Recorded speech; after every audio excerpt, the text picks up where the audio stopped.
Querido Deus Pai, aqui estamos nós mais uma vez, na Tua casa, para que ser ministrado pela Tua palavra.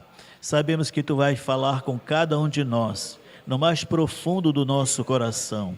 Por isso, Pai, pedimos que a nossa alma esteja sensível para ouvir Tua palavra. E ao Teu servo que vai ministrar, continua dando a ele, Senhor, a cada dia, a revelação profunda desta palavra e a facilidade de transmiti-la, para que todos nós venhamos a entender com facilidade a Tua palavra para com as nossas vidas. Oramos a Ti, Deus, agradecidos por tudo, em nome do Teu Filho amado Jesus. Amém. Paz do Senhor, meus irmãos.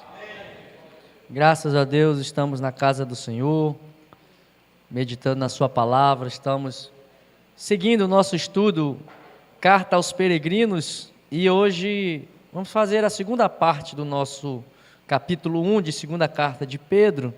Eu peço que você fique com a sua Bíblia aberta aí, como de costume temos solicitado. Nós vamos, a partir de hoje, fizemos a leitura de todo o capítulo 1, já falamos até o versículo 11 na terça-feira passada. Hoje nós vamos falar a partir do versículo 12 até o final do capítulo 1, que é o versículo 21.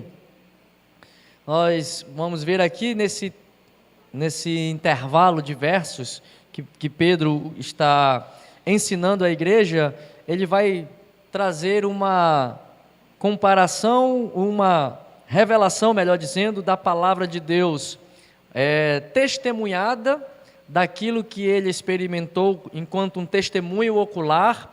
Ele fala também da palavra de Deus trazida por meio dos profetas, que ele chama de palavra profética, e ele se importa em trazer essas últimas advertências, porque segundo ele mesmo aqui diz, no capítulo 1, versículo 14, ele, de algum modo, está convicto por uma orientação de Deus de que o seu tempo, o seu ministério está encerrando. Ele diz: efetivamente o nosso Senhor Jesus Cristo me revelou que o tempo da peregrinação de Pedro estava para terminar. E diante dessa iminente passagem de Pedro, essa breve e próxima partida que Pedro já está consciente, ele se esforça ainda mais, ele se dedica ainda mais a despertar a igreja para a revelação de Deus, fazendo com que a igreja se lembre de tudo que ele já ensinou, também fazendo com que a igreja se recorde do testemunho que ele transmitiu, daquilo que Pedro viu, e também, mais uma vez, fala aqui da palavra profética. É importante nós vermos aqui o tema do nosso estudo de hoje a vida é efêmera, mas o evangelho é eterno. A nossa vida é passageira, mas a palavra de Deus, as coisas de Deus, aquilo que Deus deixou para a humanidade é eterno. Então, é isso que nós vamos ver aqui nessa segunda metade do capítulo 1, da segunda carta de Pedro, é essa avaliação da sua iminente partida. E é interessante que ele usa essa expressão partir. A minha partida já está próxima.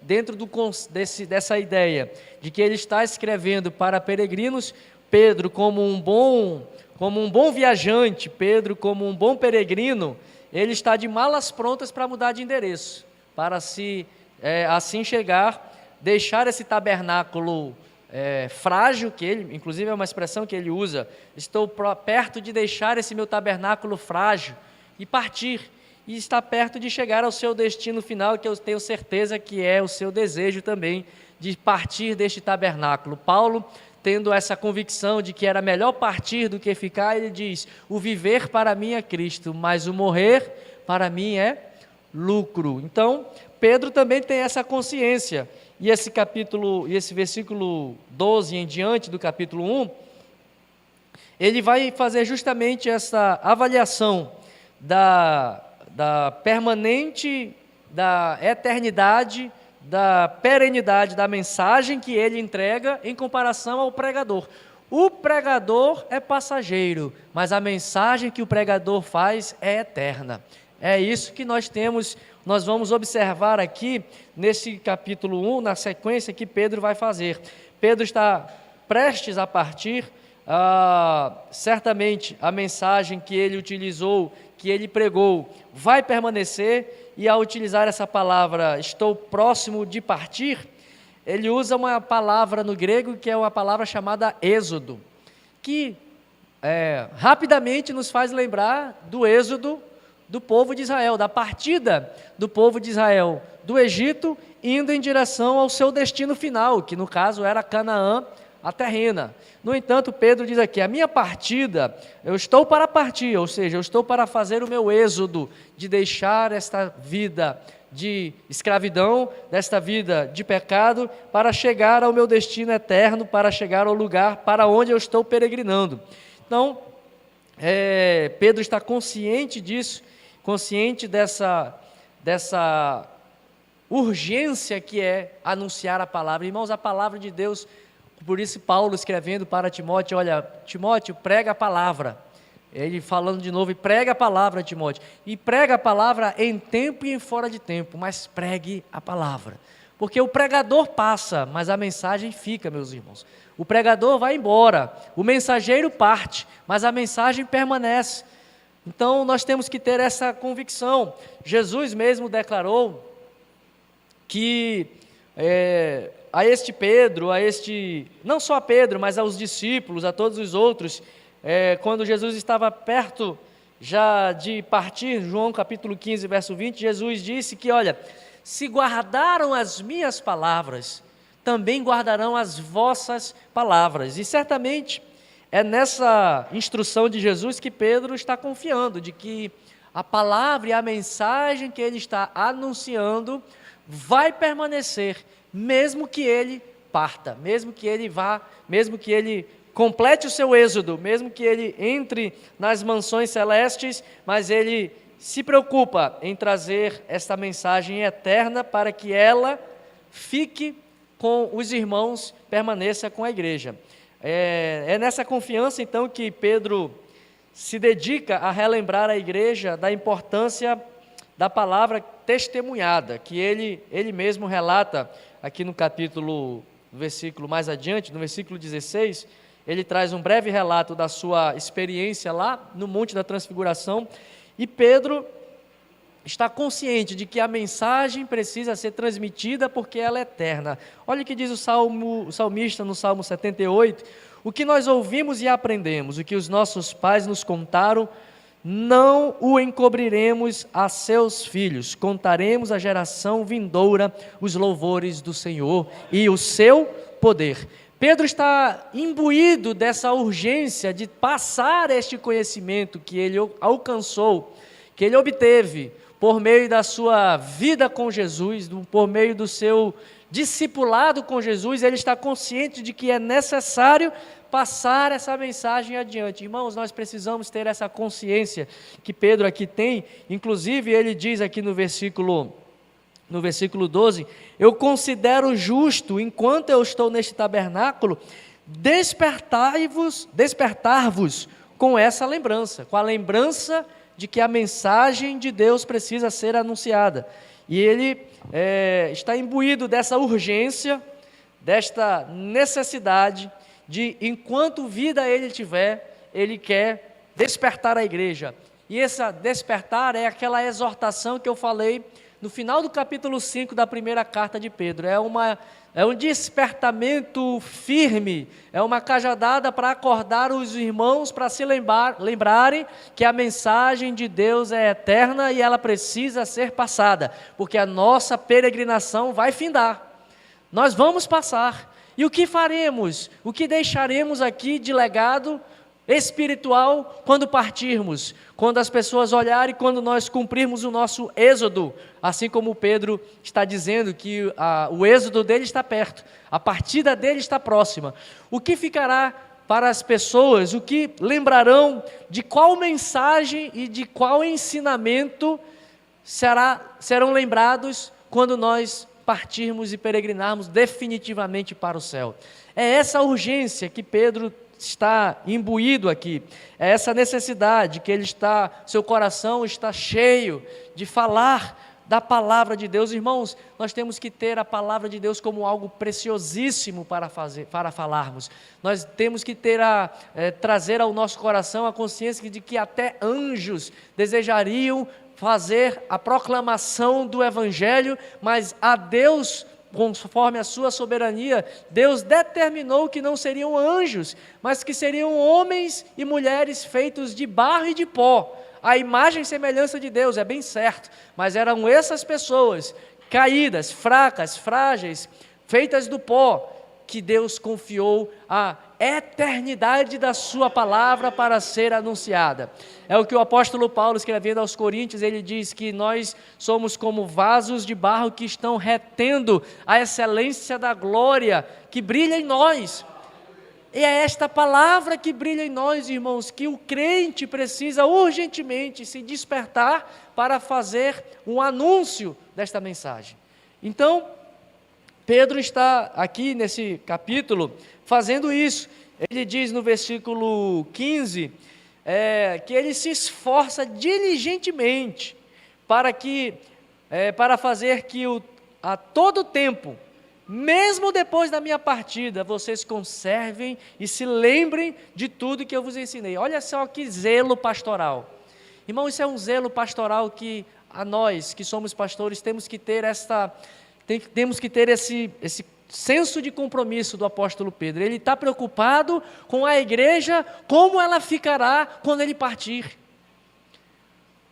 Ele se esforça diligentemente para anunciar a palavra de Deus de forma pura, sincera, e nós vamos ver mais adiante, não é um anúncio por meio de fábulas ou mitos ou magias. Ele vai mais adiante no versículo 16, ele diz que esta palavra, que ele se esforça diligentemente para ensinar a igreja, para que mesmo depois que ele parta, mesmo depois que ele vá ao encontro do seu Senhor, a igreja continue conservando esta palavra, para que esta palavra também leve a igreja ao mesmo destino que Pedro está chegando.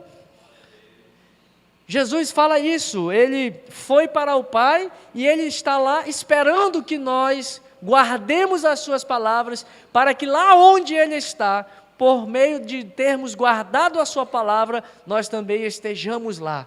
Essa é a preocupação do pastor Pedro. Irmãos, qual é a nossa preocupação quando nós anunciamos?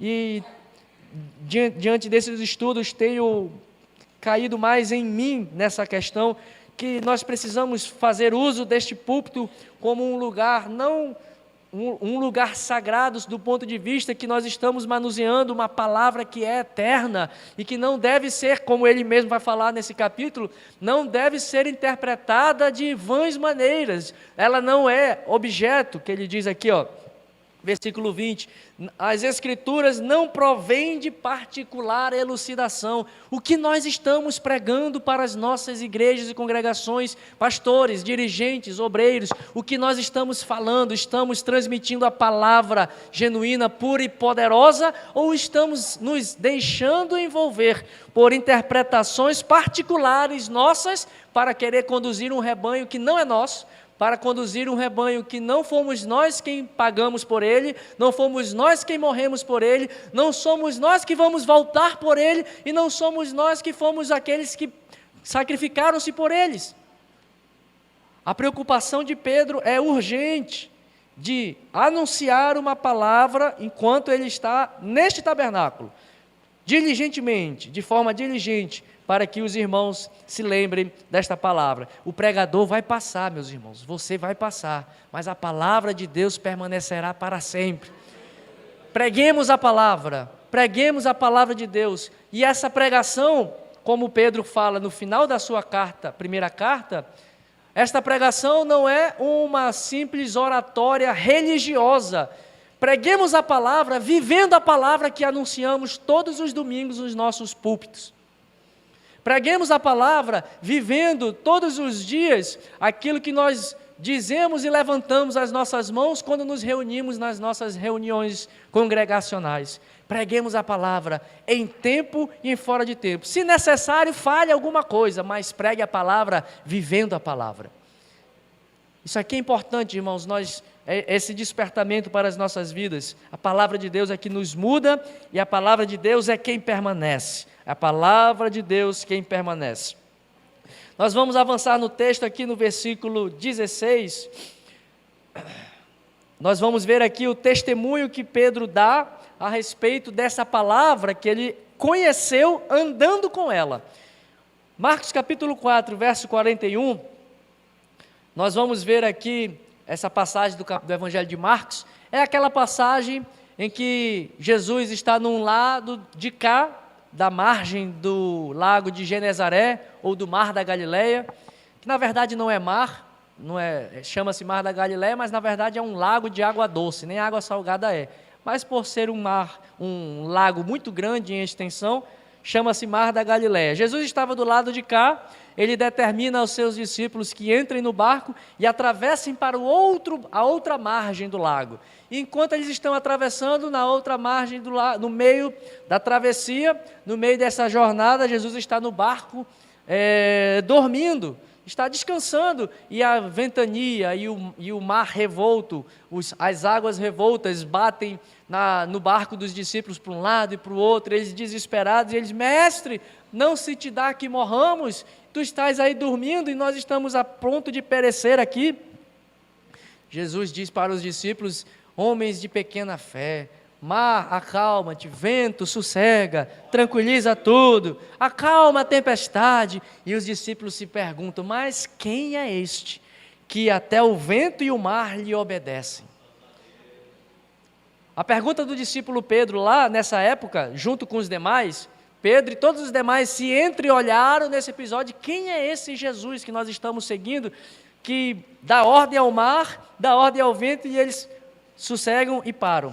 Aqui na segunda epístola, Pedro já vai trazer um relato, não mais tem dúvida de quem é esse Jesus que acalma o mar, e nem tem dúvida de quem é esse Jesus que acalma o vento.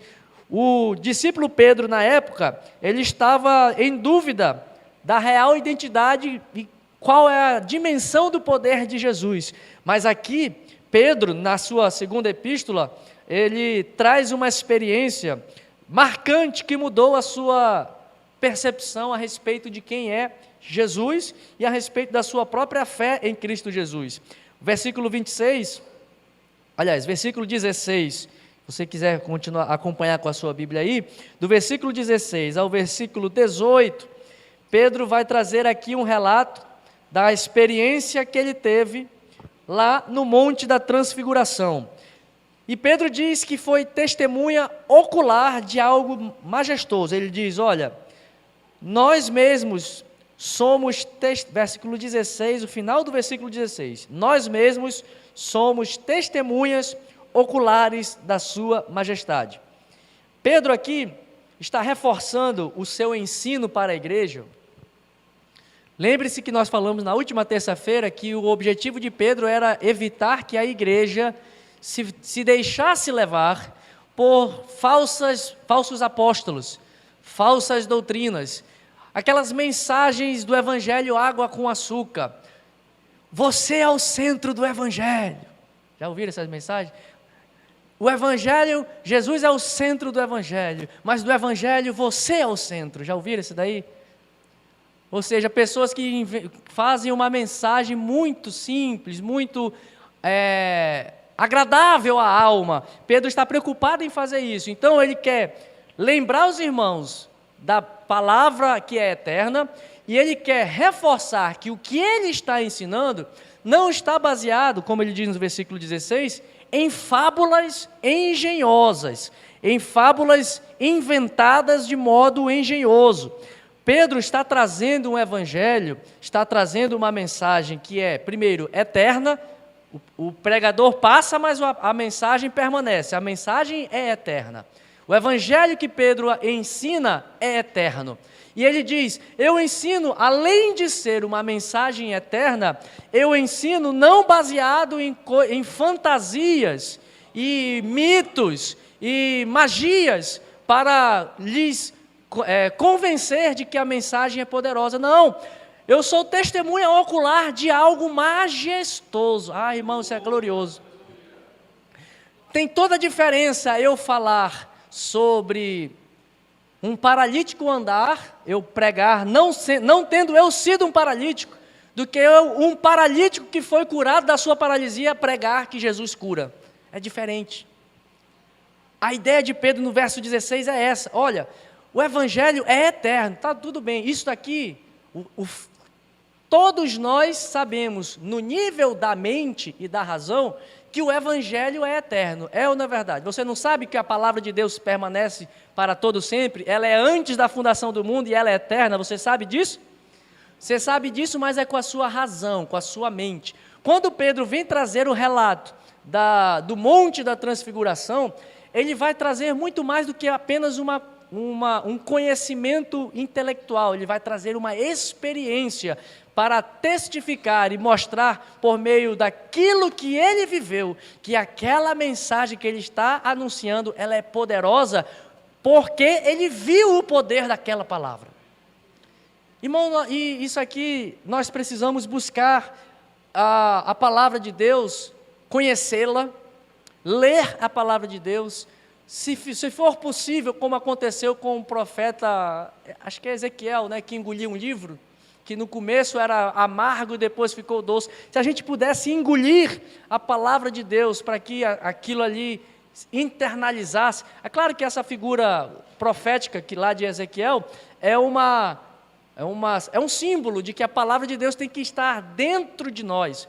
Mas, meus irmãos, muito mais do que apenas conhecer a palavra, eu conheci amigos, conheci pessoas que recitavam versículos bíblicos decorados, davam o endereço certinho, mas isso nada adiantava, porque a vida daquela pessoa, o fato de ter 300 versículos decorados, não fazia com que essa palavra transformasse a sua vida, porque não teve uma experiência, como Pedro teve a experiência no Monte da Transfiguração, em que ele viu o poder de Deus, ele ouviu a voz de Deus, ele ouviu e viu, ou seja, aquele discípulo que perguntou, quem é esse que para o vento e sossega o mar? Agora é o mesmo discípulo que agora aqui, chamado de apóstolo, ele diz no versículo 17, pois ele recebeu, não é esse aqui, versículo 18, ora, esta voz vinda do céu, nós a ouvimos quando estávamos com ele no monte. Mas no versículo, Jesus, cadê o versículo? Final do 17 é a voz que declara, mas tem a primeira parte, vou ler o 16, porque não vos demos a conhecer o poder e a vinda do nosso Senhor Jesus Cristo, seguindo fábulas engenhosamente inventadas, mas nós mesmos fomos testemunhas oculares. Está aqui, achei o versículo. É que eu mudei de óculos hoje, eu estou me adaptando aqui. Aí a ótica menina dos olhos aqui entregou hoje, eu estou meio ainda me adaptando. Então, aqui Pedro viu, ele é testemunha ocular. De quê, meus irmãos, que ele é testemunha ocular? Verso 16. Ele é testemunha ocular da majestade, ou seja, aquele discípulo que no meio da ventania não sabia quem era aquele que parava o mar e sossegava o vento, agora esse mesmo discípulo, em um outro momento, tem uma experiência de ver a majestade de Jesus, e como eu falei aqui, e de ouvir a voz de Deus. Irmão, que experiência magnífica! O apóstolo Pedro viu a Jesus glorificado, majestoso. Quero crer que ele deve ter visto um preâmbulo da majestade de Jesus, conforme o apóstolo João descreve lá em Apocalipse. E então descerá nos céus um cavaleiro no cavalo branco, e na sua coxa terá escrito que ele é Rei dos reis, Senhor dos senhores, e ele tem um cabelo como de fogo, os olhos como de fogo, os pés como de latão reluzente. A descrição que João dá em Apocalipse, se você ler lá na Monte da Transfiguração, é o que Pedro vê, um Jesus glorioso, uma luz incandescente, mais brilhosa do que a luz do sol, mais branco do que um lavandeiro pode deixar uma vestimenta, foi a descrição que está lá. ele vê, mas irmãos, ele não somente vê a Jesus, o apóstolo João diz assim, e nós o vimos a sua glória, a glória do unigênito do Pai. Foi a descrição de João no Evangelho de João, capítulo 1. E vimos a sua glória, a glória do unigênito do Pai. Essa glória que eles veem, mas eles não somente veem, ele escuta a voz do Deus Todo-Poderoso. Ele diz que ele ouviu, o versículo 17. Pois ele recebeu da parte de Deus Pai. Então, Pedro vê a Jesus glorificado, majestoso, e Pedro escuta a voz de Deus dizendo, este aí é meu Filho amado, em quem tenho prazer. Irmãos, a nossa vida com Deus, tudo bem, milagre é extraordinário. O que é extraordinário? É fora do comum. Milagre não acontece todos os dias. Milagre, o mar não se abre todas as vezes. O sol não para o povo batalhar, como aconteceu com Josué todo dia. Se isso acontecer, vai acabar com o relógio, vai acabar com o planeta. Isso é assim que eu quero atribuir milagre como algo extraordinário, ou seja, fora do ordinário, fora do comum. Mas nós podemos ter uma vida ordinária com Deus, ou seja, não é ordinária de sem vergonha, meu irmão, entenda, não estou dizendo que nós temos que ter uma vida sem vergonha, uma vida ordinária que eu digo nós temos que ter uma vida do dia a dia, aquele dia que você acorda todo dia para fazer café da manhã, arrumar a criança para ir para a escola, e buscar a criança da escola, e faz o teu trabalho, faz o teu ofício, vende o teu óculos, compra o teu material, faz isso é a tua vida ordinária. O que nós precisamos ter é que na nossa vida ordinária, precisamos experimentar o poder de Deus que é extraordinário. O crente perdeu a chama do Evangelho de experimentar tudo que a palavra tem para nós, irmãos.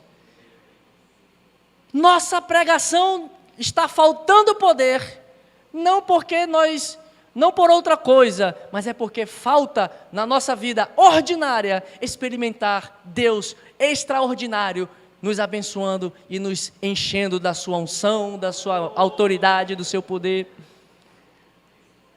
A nossa pregação tem que ser revestida de experiências com Deus.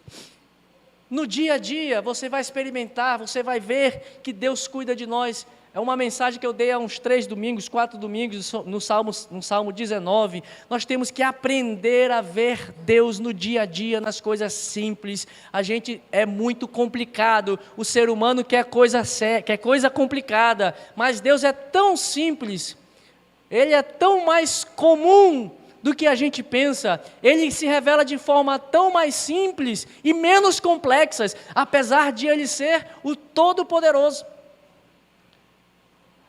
Mas o que falta nas nossas mensagens é ter isso que Pedro diz aqui, ele viu a majestade e ele ouviu a voz do Deus Pai Todo-Poderoso. Irmão, esse testemunho, um homem desse, quando abre a boca para pregar, ele tem autoridade para falar. Um homem desse, quando fala de poder, ele tem autoridade para falar, porque ele sabe o que é poder, porque ele viu. Irmãos, o que nos falta é o que o apóstolo Paulo escreve no capítulo 4 de Efésios. Enchei-vos do Espírito Santo. Nos falta, irmãos, buscar experiências no nosso dia a dia, é aquele falar simples, quando Deus te dá uma resposta simples, mas você sabe que Deus está contigo, sabe que Deus está falando contigo. Pedro está trazendo a sua mensagem, que é eterna, respaldada numa experiência real de transformação e de vislumbrar a glória e o poder de Deus. E nós, meus irmãos, nossa mensagem está alicerçada em quê? Em quais experiências? Se somos peregrinos, logo reclamamos e murmuramos como o povo de Israel. Estou com sede, não tem água. Estou com fome, não estou enjoado desse pão maldito, foi o que o povo falou do maná. E Deus entupiu o povo de codorniz, que saía pelas orelhas, eles enjoaram da codorniz e da carne. Ou seja, o povo estava segundo alguns rabinos dizem, nunca Israel experimentou tanto das manifestações poderosas de Deus quanto no deserto. Nunca o povo viu tamanha manifestação de poder como no deserto. Irmão, imagina, era ordinário acordar de manhã e ver uma coluna de nuvem se mexendo. Isso não é extraordinário no teu ordinário? No ordinário de Israel, eles estavam vendo uma coluna de fogo se movendo pela noite. Isso era o ordinário, era o dia a dia deles. No dia a dia deles, eles estavam vendo pão cair dos céus todo dia, irmão. Que majestade, que glória. É esse ordinário, é a esse ordinário que Pedro está nos convocando por meio do seu testemunho ocular, para que nós possamos viver. Deus tem coisas grandiosas para o seu povo. O Senhor não está de mãos remidas, o Senhor não diminuiu o seu poder, o Senhor permanece o mesmo ontem, hoje e será eternamente. É a este Jesus que nós temos que buscar, este poder ordinário de Jesus, sendo vivido no nosso dia a dia, esse poder extraordinário, melhor dizendo, sendo vivido no nosso dia a dia, no nosso dia ordinário. E essa mensagem, quando nós testemunharmos da palavra de Deus, por meio de experiências e daquilo que Deus tem feito em nossas vidas, é o que Paulo também, as Escrituras reforçam isso. Olha, nós não trazemos, Paulo escrevendo aos Coríntios, capítulo 2, quando eu fui ter convosco, anunciando o testemunho de Deus, não o fiz com linguagem ou sabedoria humana, mas eu fiz isso, foi em fraqueza, em temor e em grande tremor, porque a minha palavra e a minha pregação não consistiam em linguagem persuasiva de sabedoria, mas em demonstração do Espírito e de poder. Esse mesmo Paulo, porque não me enviou Cristo para batizar, mas para pregar o Evangelho, não com sabedoria de palavra, mas para que se anule a cruz de Cristo. Não é pela sabedoria da palavra humana. Paulo ainda aos Coríntios, capítulo 4, verso 20, primeira carta aos Coríntios, porque o reino de Deus consiste não em palavra, mas em poder. Poder, irmão. Poder, poder, poder pentecostal, ó vem... Esqueci a letra, me ajude aí. Pastor Dimar.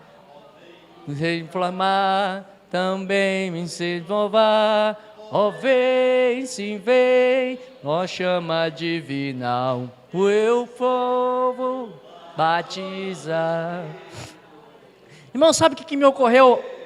Nós somos pentecostais, não somos? Sim ou não? Amém ou não amém? Me ajude aí que eu estou com uma tosse braba, rouco, gripado, então me ajude, pela misericórdia do Espírito Santo. Irmão, mas poder que a palavra de Deus nos diz, que o Espírito nos dá, não é para a gente sair fazendo misura e não curando todo mundo. Não foi sempre que o lenço de Paulo curou alguém. Não foi sempre que o apóstolo Pedro e o apóstolo João disseram, não tenho ouro nem prata, mas o que eu tenho eu te dou, levanta-te e anda. Não foi sempre que eles fizeram isso. Sabe onde está a manifestação ordinária de poder que nós lemos com frequência em Atos dos Apóstolos? Não são esses milagres, porque o pentecostal tem uma tendência a achar que quando a gente fala de poder de Deus, enchei-vos do poder, que agora a gente vai sair aqui olhando com um olhar de raio-x no espiritual, enxergando o demônio aqui, enxergando o anjo ali, parece que tem uma lente 3D que abre-se para o espiritual, ou parece que você de repente de uma hora para outra vai começar a curar as pessoas do nada. A gente tem essa falsa compreensão de que poder do Espírito Santo se limita a isso, mas o poder ordinário que os apóstolos empregaram e por meio do qual o Espírito Santo usou os apóstolos no livro de Atos, foi o poder de convencer o homem do pecado, da justiça e do juízo. O poder ordinário foi pregar uma palavra que não era a sabedoria de Paulo, não, apesar de ser um homem muito inteligente, não era a ignorância de Pedro. Não é que Pedro seja ignorante, também não é isso, mas ele não era tão culto, tão inteligente, tão estudado quanto Paulo foi. Mas como ambos estavam usando uma palavra que é eterna e envolvida com o poder do Espírito Santo, tanto a palavra de Pedro salvava, curava e libertava e convencia as pessoas, quanto a palavra de um doutor chamado Paulo, também da mesma maneira, porque como ele mesmo está dizendo aqui, eu não preguei a vós o evangelho com a sabedoria humana, mas eu preguei por meio do poder. Irmão, é isso que nós precisamos ter. Mas quais experiências que Pedro teve e que Paulo teve? Você já foi parar numa cadeia, açoitado a noite toda e ficou cantando lá, poder, poder, com a costa toda lenhada? Quando nós passamos, quando Deus quer nos levar a ter experiências com Ele, nós reclamamos, que poder nós teremos para anunciar? Meus irmãos, eu passei pelo vale da sombra da morte, agora eu sei que o Salmo 23 é valioso, porque eu estava na UTI, meus batimentos cardíacos bateram a 40 batimentos por segundo, estava para partir, mas o Senhor foi lá e o anjo do Senhor veio e apartou o anjo da morte e me salvou. Isso é experiência com Deus. Mas quando Deus nos permite passar por experiência, a primeira coisa que a gente faz é reclamar. Que poder teremos para convencer um drogado de que é possível sair das drogas? Convencer um ladrão de que é possível deixar o roubo? Convencer um adúltero de que é possível ser um homem ilibado, santo, íntegro, homem de uma mulher só? Se nós... o pastor Dilermando diz isso, a carne é fraca, e por acaso o pecado é vitamina? Irmãos, é isso, a mensagem desses homens era poderosa, não pela sabedoria deles. Pedro, inclusive, nessa carta aqui, na segunda carta, diz a respeito de Paulo. Paulo escreve coisas de difícil compreensão, e as pessoas estão distorcendo o que ele está falando.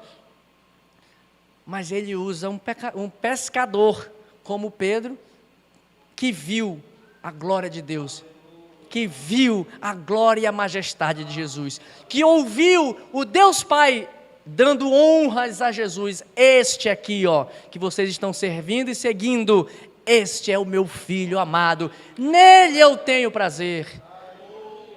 O que você está experimentando com Deus? Quais são as suas experiências com Deus, meus irmãos? O que você está vivendo? As tuas lutas, as tuas tribulações são para justamente gerar em você marcas da fé, para que você possa testemunhar de que Deus é poderoso para fazer muito mais além do que pedimos ou pensamos. Paulo, quando escreve aos Filipenses, eu já passei por naufrágio, já fui açoitado, já fui preso várias vezes, já estive na pobreza, já estive na bonança, tive abastança de coisas, tive recursos, tive pobre, tive tudo, mas em todas essas coisas eu sei que eu sou mais do que vencedor em Cristo Jesus.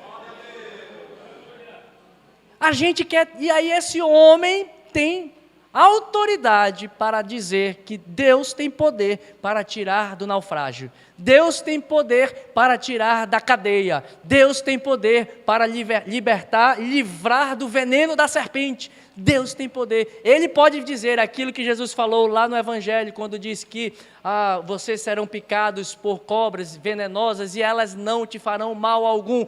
Paulo tinha essa experiência e ele podia dizer com autoridade: nada vai alcançar a você, meu irmão, porque eu vivi isso, porque Deus me curou do veneno da serpente. Busquemos experiências com Deus, meus irmãos. Vamos buscar o Senhor, vamos buscar esta vida de poder para experimentarmos a majestade de Deus. O ensino de Pedro, portanto, é baseado neste poder que ele experimentou, nesta majestade que ele viu.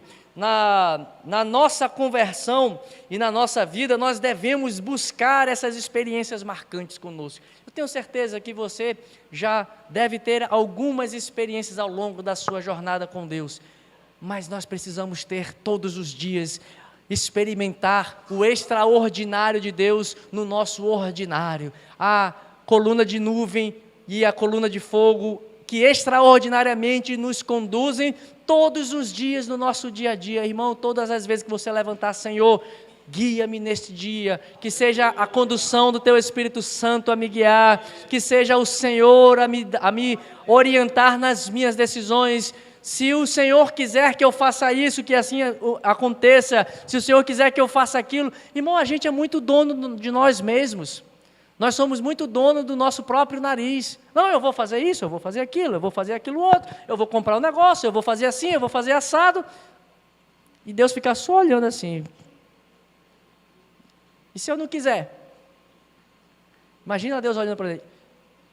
E se eu não quiser? Por isso que a palavra de Deus nos diz, olha, façamos isso ou aquilo, mas desde que seja a vontade de Deus. Se Deus quiser, faremos isso ou aquilo. Nós estamos muito longe de sermos guiados pelo Senhor e experimentarmos deste testemunho de poder, irmãos. A mensagem de hoje é um retorno à nossa consciência para que nós voltemos para os pés do Senhor e dizer, Senhor, eu quero te ver. Senhor, eu quero ver a Tua majestade. Eu quero me encontrar contigo. Eu quero ouvir a Tua voz. Eu quero experimentar deste dia a dia contigo, meus irmãos, experimentar da vida reluzente. Olha, quando Paulo está lá no capítulo 26, é o final do livro de Atos dos Apóstolos, ele está já no final do seu ministério. Nós vimos aqui que Pedro viu a majestade e ouviu a voz de Deus no Monte da Transfiguração. E a experiência de Paulo, quando ele se converte ao Senhor Jesus, foi da mesma maneira. Paulo, no caminho para Damasco, ele vê aquela luz reluzente que aparece perante ele, na jornada indo para a cidade de Damasco, ele vê a glória de Deus, a glória no caso de Jesus, e ele ouve a voz de Jesus, Paulo, Paulo, por que me persegues? Irmãos, isso aqui, as duas experiências desses dois apóstolos, veja, abra comigo por gentileza aí, Atos dos Apóstolos, capítulo 26.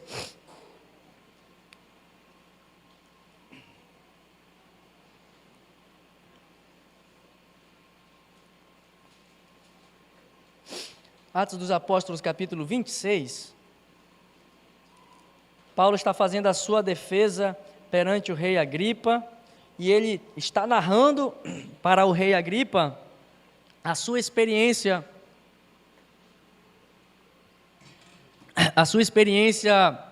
marcante que teve com Jesus, o seu encontro com Jesus. E olha só o que ele relata. Ele começa a dizer, estava indo para a cidade de Damasco, viu, olha só, versículo 13. Ao meio-dia, ó rei, indo eu caminho afora, vi uma luz do céu. Guarde isso, ele viu, Paulo no caminho viu uma luz nos céus. Aí o verso 14. E caindo todos nós, só Paulo viu, mas toda a caravana se prostrou com aquela manifestação de Jesus. Aí verso 14.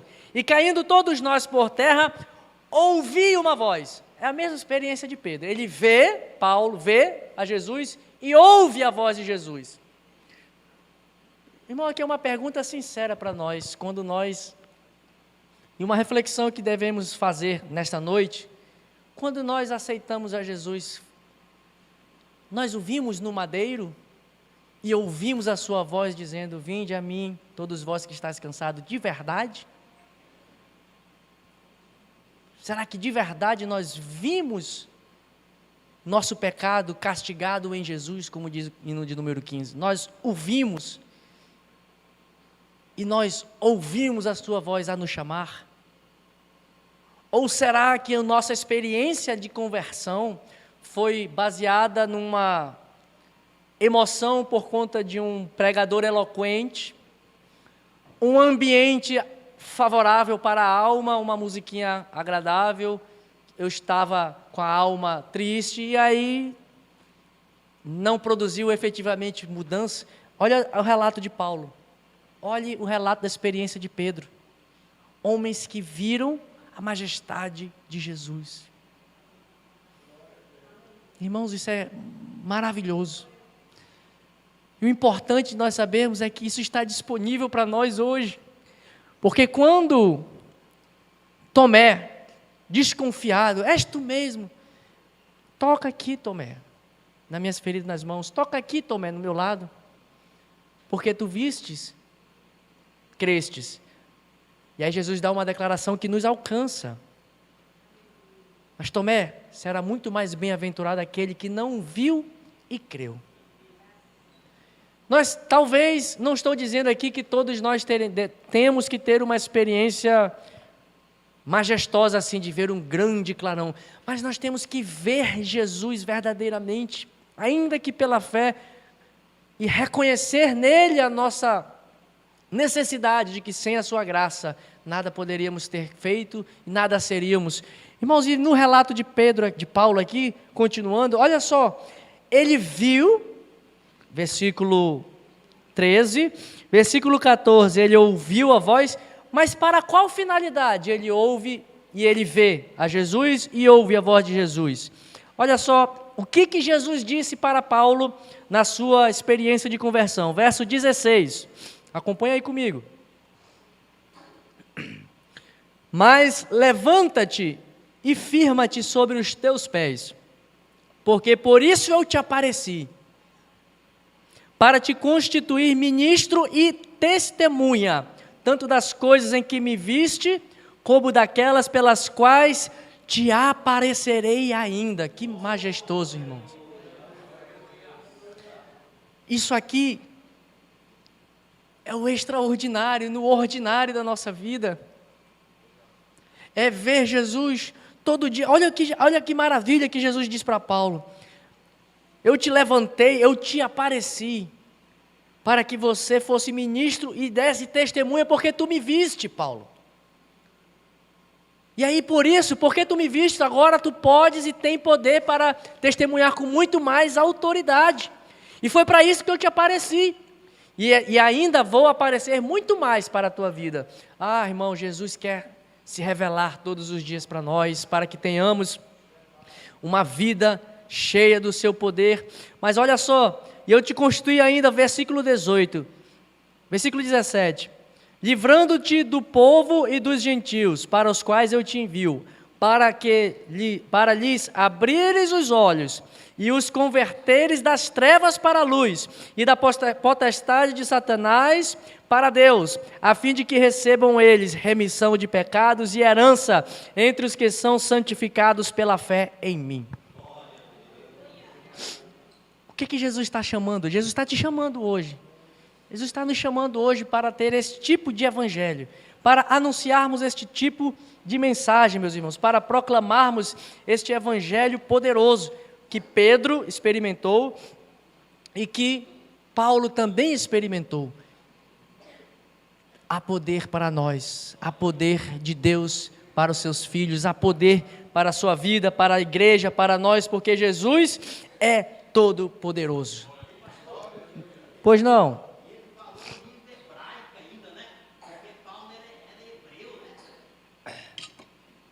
Foi chamado, e Paulo era culto, ele falava em hebraico, falava em grego, falava em muitos idiomas, e Benjamim, judeu de judeu da tribo de Benjamim, como ele mesmo se atribui, mas ele diz que nada disso tem valor, o que tem valor é o poder de Deus na sua vida, e a sua mensagem não é no seu conhecimento, é no poder que ele experimentou. Irmãos, vamos buscar, faça um compromisso de buscar ao Senhor dia após dia. Ah, pastor, isso daí é só para Paulo.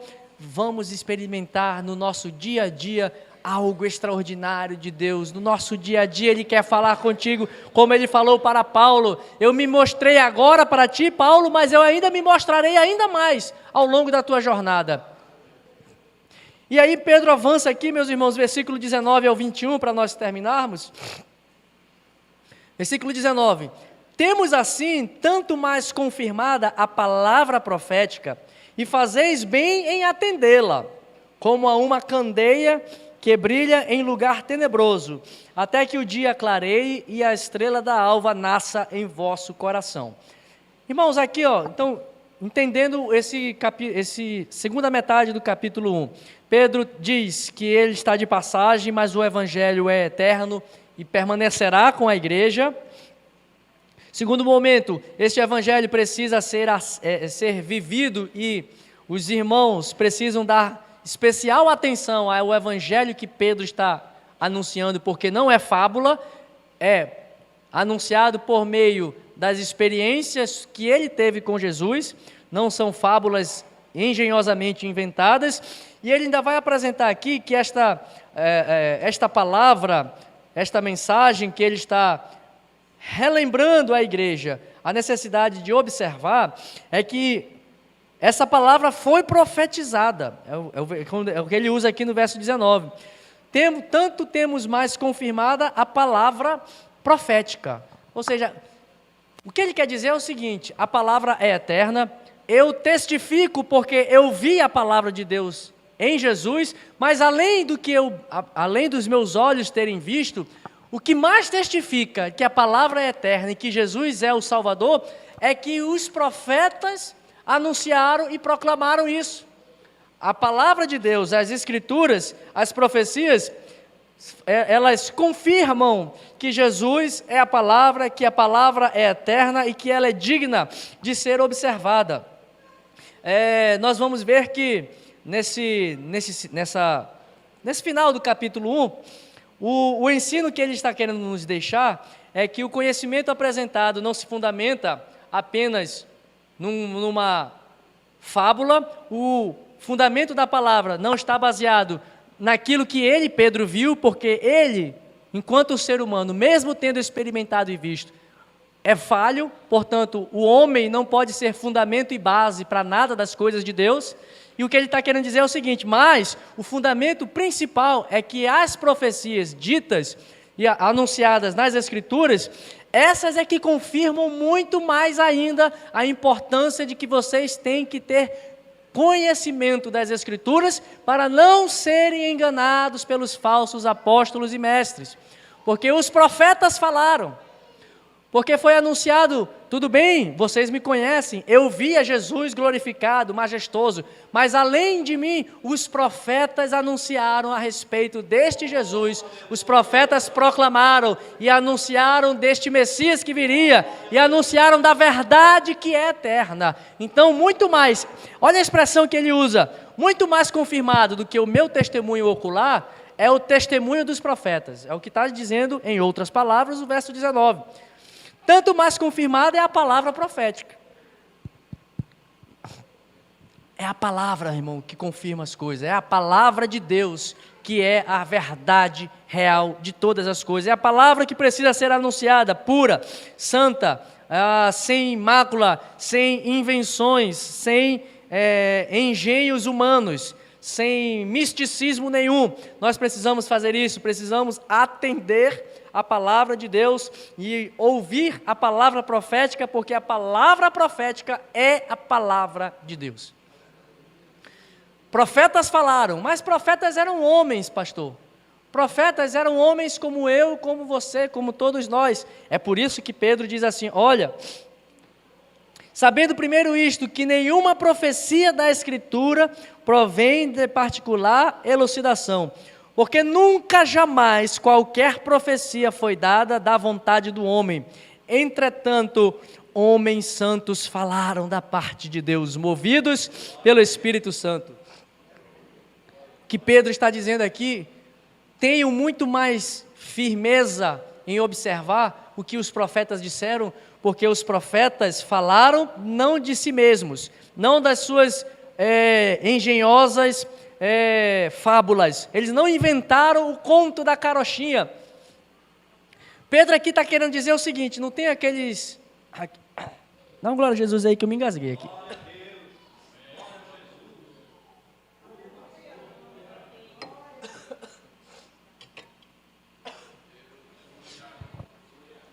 Não tem quando o pastor vai assim, chega a falar, o irmão vai trazer uma saudação, começa a falar, e Deus fez isso, Deus fez aquilo outro, mas para não ficar só nas minhas palavras, vamos ler um texto bíblico? Já viram os irmãos que fazem isso? Falando uma linguagem mais simples, é isso que Pedro está falando, para não ficar só no meu testemunho ocular, para não ficar só nas minhas palavras, recebam esse meu ensinamento, fundamentado nas palavras proféticas que homens santos de Deus anunciaram por meio da ação do Espírito Santo do Senhor. para não ficar nas minhas palavras, ouça Daniel. Para não ficar nas minhas palavras, escute a Abacuque, porque o justo viverá pela fé. Para não ficar nas minhas palavras, escute o profeta Isaías, porque ele levou sobre si as nossas enfermidades e as nossas dores, ele levou sobre si no madeiro. Escute o profeta Isaías, que diz que lá vai deixar um toco, um remanescente, vai permanecer fiel. Para não ficar nas minhas palavras, escute ao profeta Malaquias: onde é que vocês me roubam?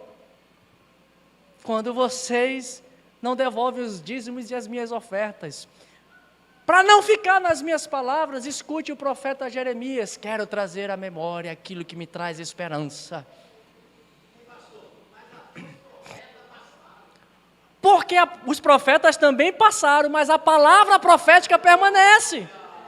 Porque a palavra é de Deus, irmãos, a palavra é de Deus. Por isso, pastores, o compromisso é com a palavra. Não invente moda, não invente artifício, pregue a palavra. Se a palavra vai bater na igreja, bata mais com amor. Se a palavra é para alegrar a igreja, então venha com a alegria da tua alma, porque Paulo diz, como um profeta de Deus que ele era, ele falou: alegrai-vos no Senhor. Outra vez vos digo, alegrai-vos sempre no Senhor. Mas se a palavra for uma admoestação, uma cajadada que dói, faça isso com carinho, com amor. Mas é a palavra que não pode ser negligenciada.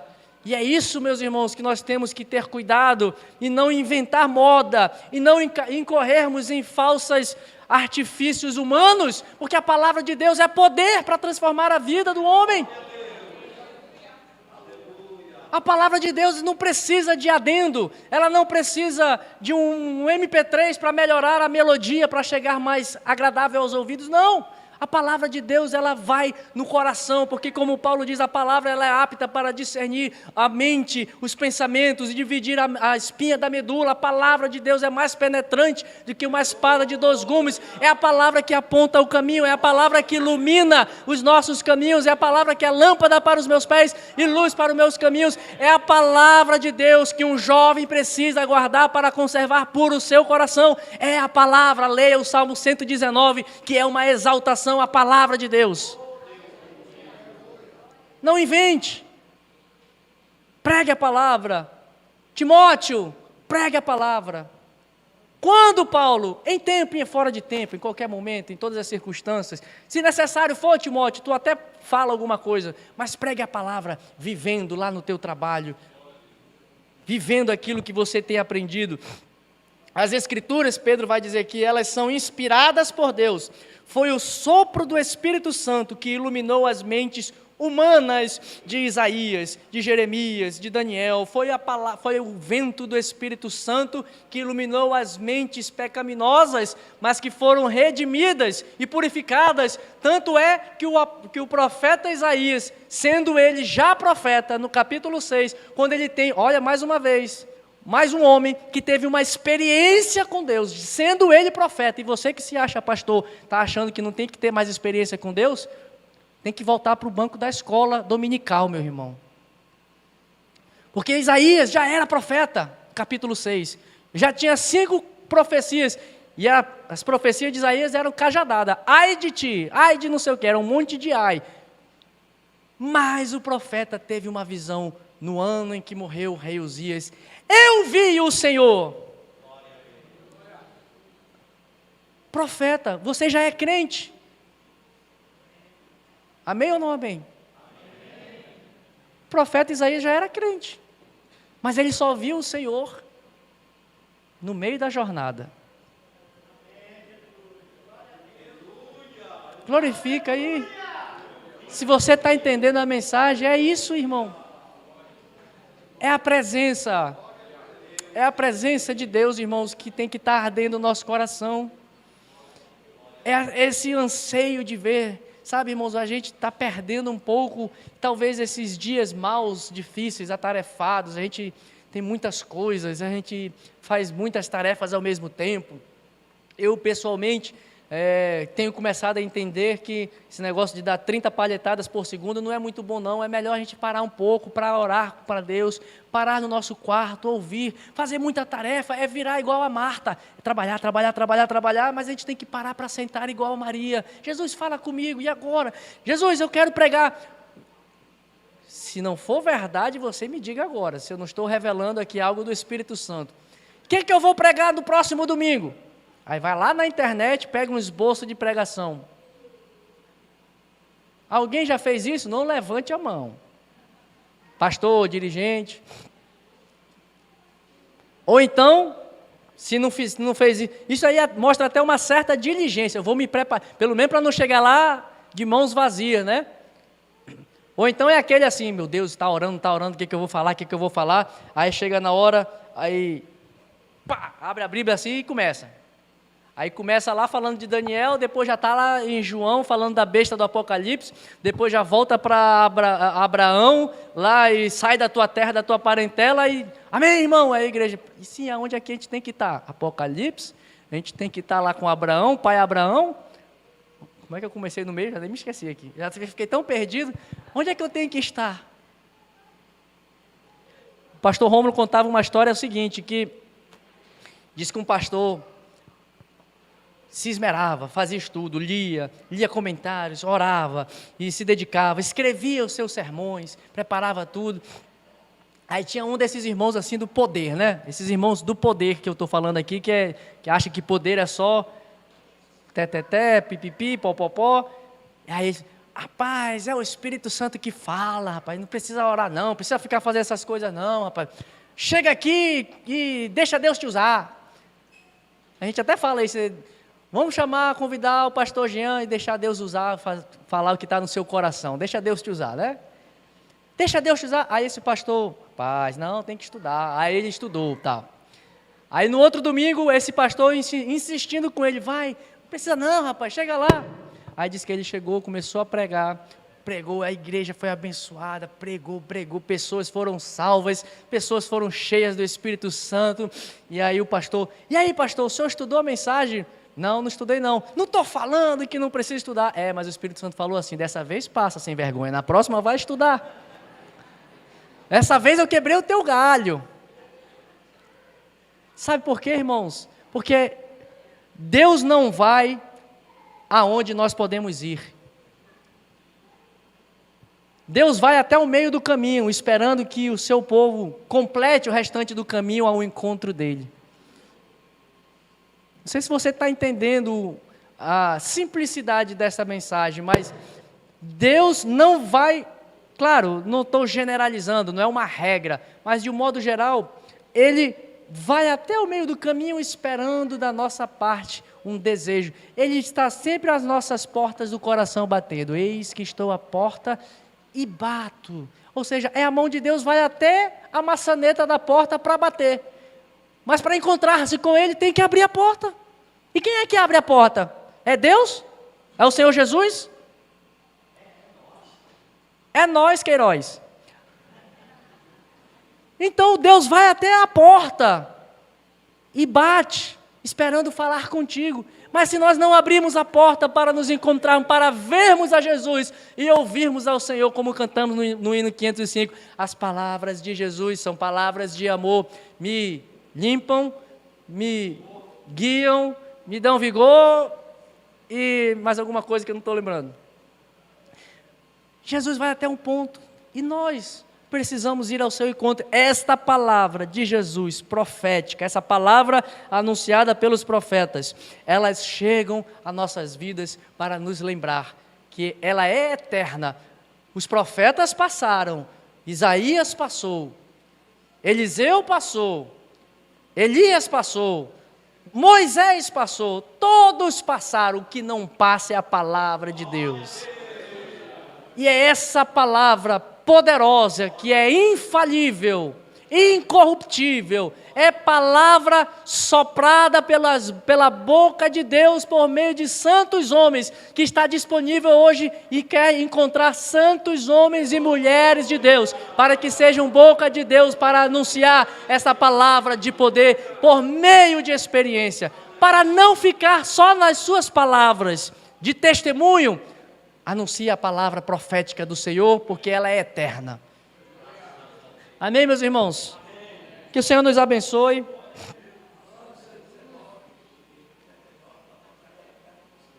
Salmo 119. Vamos ler esse versículo? Fique de pé, meus irmãos. O pastor Augusto está me auxiliando aqui com um verso, que o Salmo 119 é um salmo que enaltece a palavra de Deus. Qual é o versículo, pastor? Salmo 119, versículo 89. Para nós terminarmos com chave de ouro. Para sempre, ó Senhor, está firmada a tua palavra no céu. Guarde isso no seu coração. Vamos orar, meus irmãos, para aplicar essa palavra e já encaminharmos para o final. Alguém dos irmãos quer fazer essa oração? Eu já estou com a minha garganta bem forçada, depois a gente dá o anúncio. Alguém gostaria de... Pastor Augusto, vem aqui fazer essa oração final. Aproveito para apresentar os irmãos que ainda porventura não conhecem o pastor Augusto. Ele está iniciando um novo trabalho ali no Parque Riachuelo, uma nova congregação, estamos organizando tudo. Se vocês olharem assim, parece a cara do pastor Almir, e porque é irmão do pastor Almir, né? Quando vocês ouvirem ele falar, é que vocês vão perceber que é parecido com o pastor Almir. Está se juntando conosco, começando um trabalho lá, ore por ele, e eu quero pedir que o senhor ore para aplicar essa palavra que nós acabamos de ministrar, para que nós possamos experimentar do poder de Deus, da palavra do Senhor. Viva o extraordinário desta palavra, que é eterna, no seu ordinário dia a dia. Não é? Já entendeu que eu não estou falando de sem vergonhice, né? O ordinário é o dia a dia, é o teu proceder diário. Deus quer derramar um maná todo dia, quer colocar uma coluna de fogo todo dia, uma coluna de nuvem todo dia. Ele quer colocar uma pedra que anda no deserto, jorrando água todo dia. Ele quer estar conosco todos os dias. E é porque eu estou com a garganta ruim, porque ele disse: eis que estou convosco todos os dias até a consumação dos séculos. Pastor, por favor. Glorioso e eterno Deus, Pai de nosso Senhor e Salvador Jesus Cristo, te agradecemos, Pai, por esta noite, por nós estarmos aqui neste santuário, Senhor, ouvindo a tua deliciosa palavra, ouvindo, Senhor meu Deus, palavras de sabedorias, palavras que edificam, palavras que constroem, palavras, meu Deus, que enchem o nosso coração de gozo. Como Jeremias disse: Pai, achada as tuas palavras, logo eu as comi, e a tua palavra para mim foi gozo e alegria para o meu coração. Aleluia. Que haja gozo, que haja alegria, que haja satisfação no coração desta igreja, que haja amor, meu Pai, que haja comunhão, que haja união em Cristo Jesus, e que esta obra, Deus, seja reconhecida, meu Deus, em todo o Brasil, Senhor. Oh, aleluia, glória a Deus. Pai amado, agora também, despede-nos em paz, leva para os nossos lares, meu Senhor, nos dá uma boa noite de repouso, esteja conosco pelo amanhecer, para que nós possamos glorificar e exaltar o Teu nome, Senhor. É o que nós te pedimos nesta noite, Pai, certo da tua bênção na nossa vida, em nome de Jesus, Senhor. Amém e amém, Jesus. Glória a Deus.